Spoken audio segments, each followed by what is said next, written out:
السلام عليكم. إلهي سبحانه وتعالى قرآن كوحة كل يحي ما أصابك من حسنة فمن الله وما أصابك من سيئة فمن نفسك. آيادان هدي أينو فهنو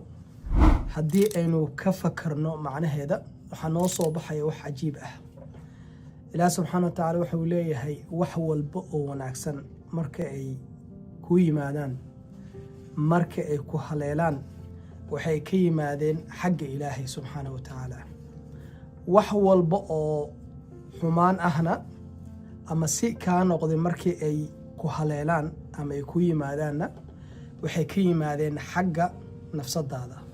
horta marka ugu horeyso qaacida ahaan sidaas in aan u ogaano ayaa loo baahan yahay haddii aan nahay dad muslimiin ah wax walba oo wanaagsan nimco walba oo aan haysano waxa u baahanahay inaan u tiirino xagga Ilaahay subxaanahu wa ta'ala isaga ayaa na siiyay isaga ayaa nagu maneystay waxa loo baahan yahay marka labaad in aan u mahad celino subax walba galab walba iyo habeen walba wanaag walba iyo nimco walba oo aan haysano Ilaahay subxaanahu wa ta'ala xaqiisa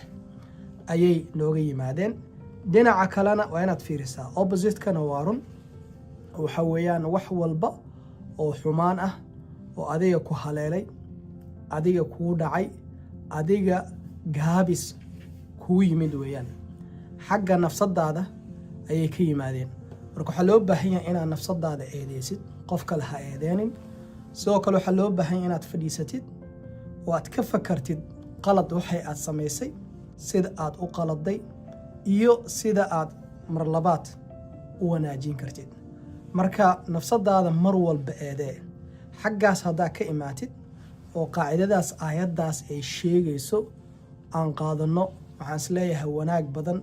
ayaan helaynaa waxaa jira wax la yiraahdo qaacido culimada psychology ay ka hadlaan oo la yiraahdo the attitude of gratitude qofka in uu mar walba uu leeyahay mahad celin dabeecad